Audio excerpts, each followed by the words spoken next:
Amen. Isang mapagpalang araw po sa ating lahat.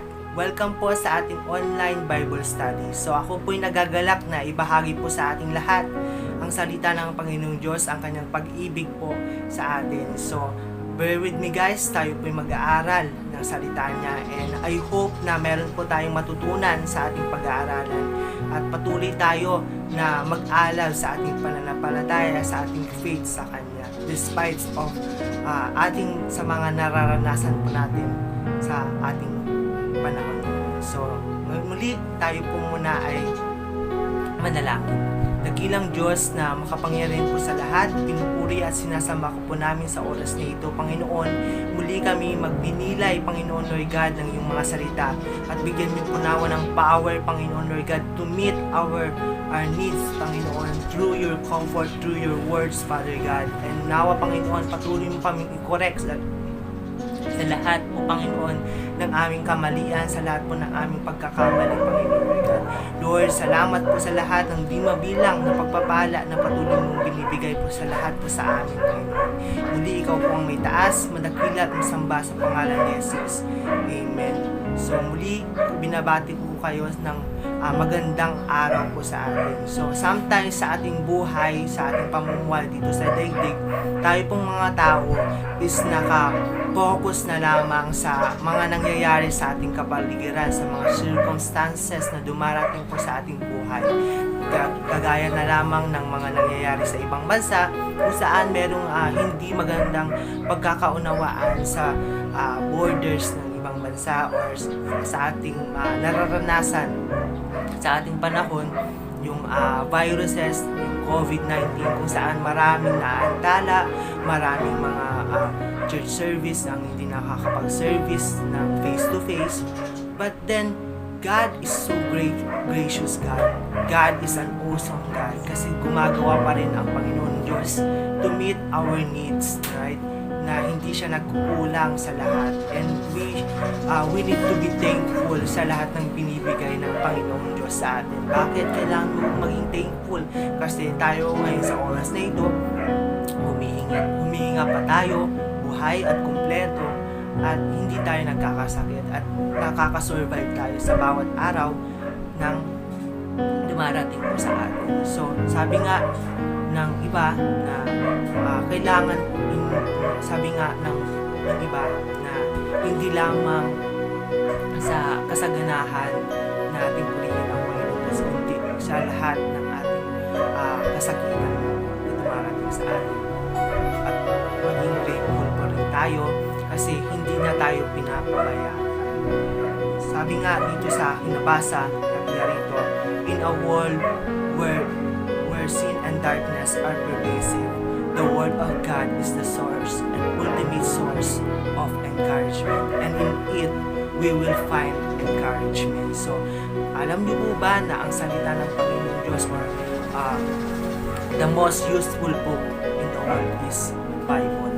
Hindi lamang sa ating panahon or sa lahat ng panahon, ang pinaka-useful na basahin is ang ating Biblia. Kasi andito kompleto na lahat. Andito na yung love, sacrifices, giving. Andito na lahat. And sometimes mapapaisip ka, or sometimes you are in a difficult situation, na sometimes we are so losing hope, na nawawalan tayo ng pag-asa, and napadpad tayo sa Bible, sa ating Biblia, makakabasa tayo doon ng encouragement, ng isang text doon na magbo-boost sa ating na magmo-motivate sa atin. Sometimes we are in a difficult situation na kailangan natin na ma-encouragement, and andyan ang Lord sa atin, and the Lord is there for us to meet all our needs, our circumstances. Di po ba? Makakabasa ka ng text doon na angkop para sa iyong sitwasyon. And the Word of God is living. So, alam ng Panginoon Diyos kung ano yung pinagdaraanan mo, ano yung kailangan mo, kailangan niya ibigay para sa iyo. Alam ng Lord at alam niya kung paano kanya katanggapin. Whether in disaster or day-to-day challenges, an encouraging word founded in the Word of God is very important. Sometimes, however, it can feel so overwhelming trying to discern how to encourage those around you. So sometimes sa atin, di po ba, nagkaalad tayo na nararamdaman natin yung so much presence ng Panginoon, ng kanyang love, and sometimes nababagabag tayo na why not i-share ko ito sa aking family, why not i-share ko yung love ng Lord sa aking mga kaibigan, sa aking friends. Di po ba sometimes gusto natin na maging verbal or maging vocal na ipalaganap yung salita ng Panginoon Diyos, and those things are so good. Di po ba? Napakaganda na ibahagi mo yung pag-ibig, yung love ng Lord sa ibang tao. So for today, pag-aralan po natin, our theme for today is God is my strength in all circumstances. So ano man yung pinagdaraanan mo, may mga problema ka man ngayon, may mga kinakaharap ka man ngayon, na feeling mo na sobrang down ka na, or are you in a painful moments this time, na feeling mo walang nagmamahal sa iyo, na you are not worth. Diba? God is there, and God is ready to meet all your circumstances. Sabi nga dito sa Philippians chapter 4 verse 13, that I can do all things through Christ who strengthens me. I can do all things and you can do all things too. Lahat ng ito kaya mong gawin. Kaya mong mapagtagumpayan yung mga battles mo, yung mga kahinaan mo. Kaya mo yung gawin. Hindi lamang hindi kaya mo itong gawin kasi andyan ang Panginoon Diyos. Kasi sabi niya dito that I can do all things but through Christ, sa pamamagitan ng Panginoon Yesu Cristo. And it's encouraging to know that God will not ask you to do something without giving you the strength to do it. Diba ba? Napaka-comforting na hindi ibibigay sa iyo ng Panginoon Diyos ng isang bagay na hindi mo kayang pagtagumpayan. Kaya binigay ng Panginoong Diyos ng problema na yan, binigay ng Panginoong Diyos ng circumstances na yan sa buhay mo. Dumaan yan sa buhay mo, hindi yan aksidente na dumaan.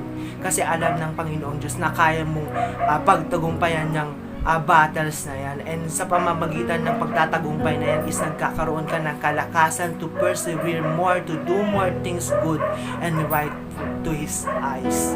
Na nagkakaroon ka na that you are so ready and that you are so powerful with the presence of God.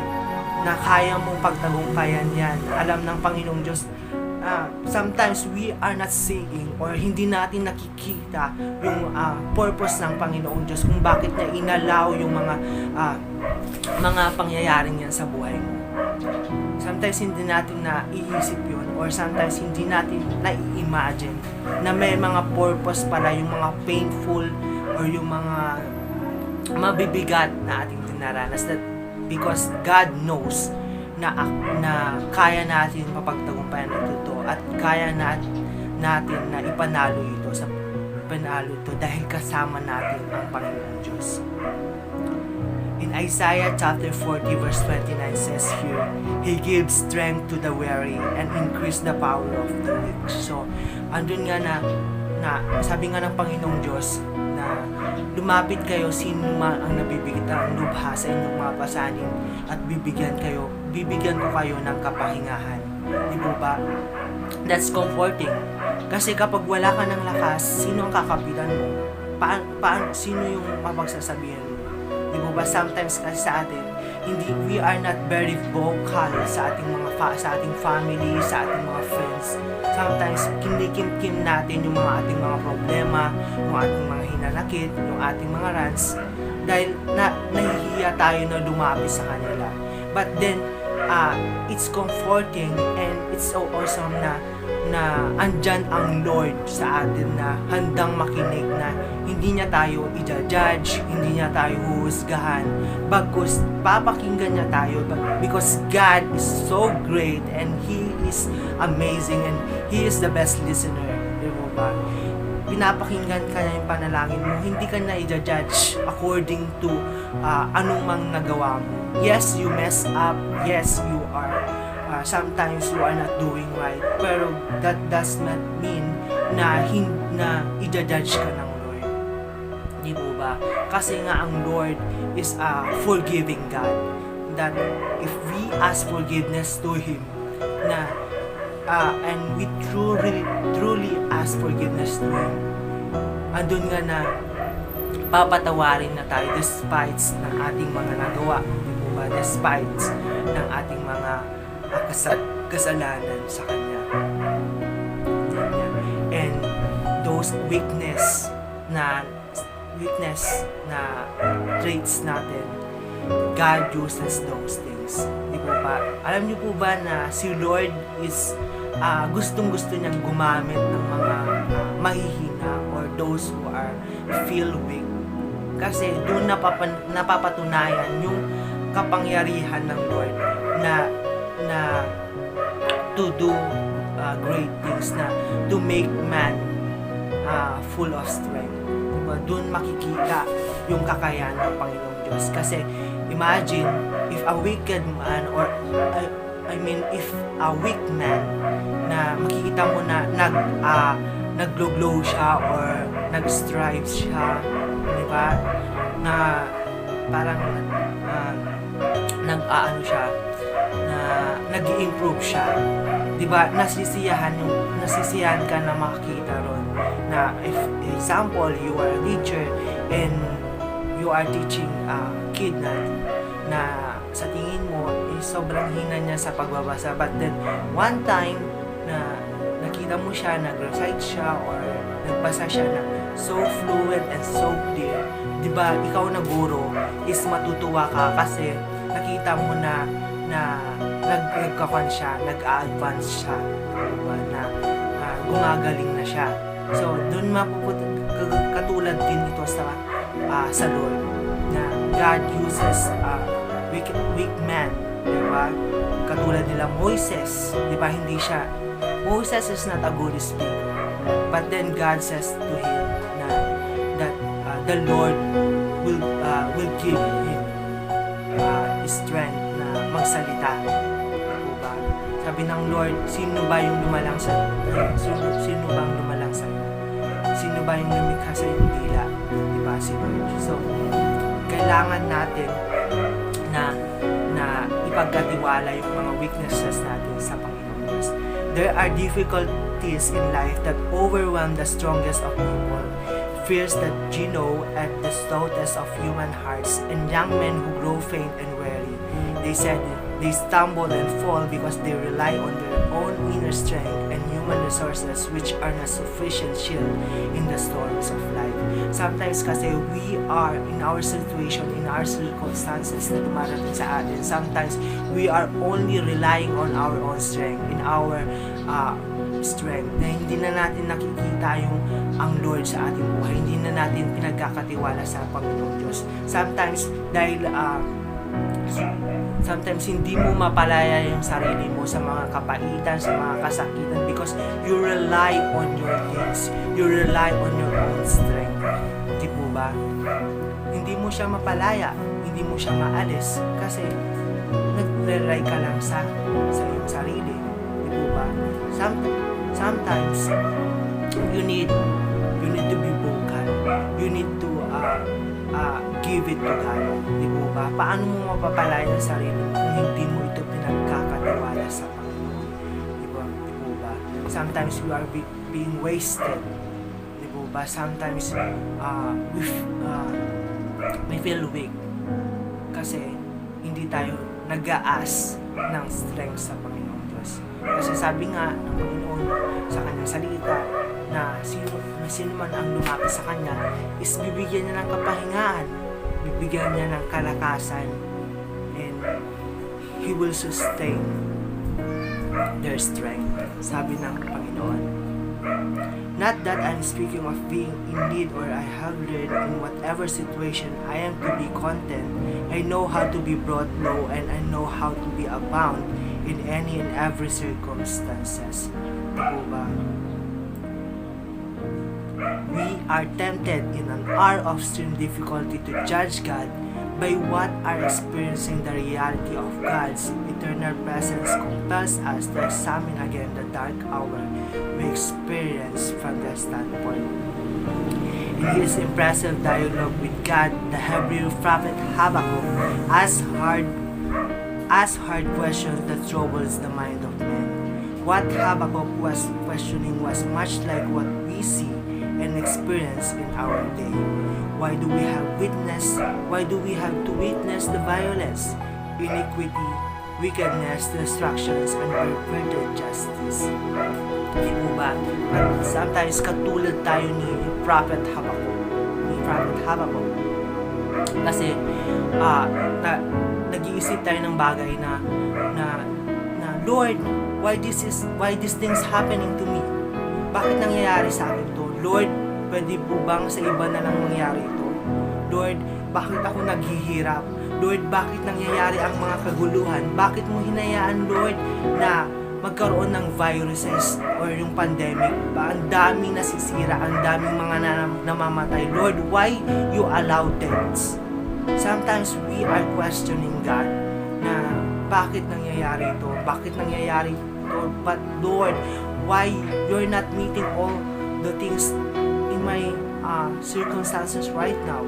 Di po ba? Bakit mo inayaan na mangyari ito sa ating buhay? Sometimes we are not imagining na kaya inaalaw ng Lord ito is meron siyang great plan sa ating mga buhay. The Lord God told Habakkuk, I am doing something in your days you will not believe it if you were told. So, kung sasabihin sa iyo ng Lord ito, kaya hinayaan ko yung isang bagay na yun, baka hindi ka maniwala. Diba ba? Sometimes kasi we are doubting yung kakayahan ng Lord, diba ba? Na kaya niyang gawin yung isang bagay sa ating mga buhay.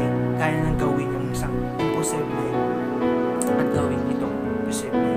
When the Lord dreads the rest, He forces us to live out what we are in the inner person. He forces us to reveal what we are on the inside. He will not allow us to say we are wanting and be something else in life. But the critical question is, whom or what the focus of your faith? Sino nga ba yung, saan ka nga ba nakapokus? Nakapokus ka ba sa mundo? Or sa Lord ka nakapokus? So sometimes we need to focus ourselves only to Jesus Christ and not to this world. Sometimes we need to rely more on God and not on our own strength. God is might and not we are the one who is might. When we see the Lord God is the one is in control of the circumstances, we want to shout out with Isaiah. He says, Behold, God is my salvation. I will trust and not be afraid. For the Lord God is my strength and song, and He has become my salvation. Therefore, you will joyously draw water from the springs of salvation. And in that day, you will say, Give thanks to the Lord. On His name, make known His deeds among the peoples. So, andun nga na anuman mga bagay na dumarating po sa atin or mga circumstances na ating kinakarap, kaya natin mapagtagumpayan ito basta kasama natin ang Panginoon Diyos. Philippians 4:13, we can do all things through Christ who strengthens us. Kaya mo yan, kapatid. Kaya natin magtiwala lang tayo sa Panginoon Diyos.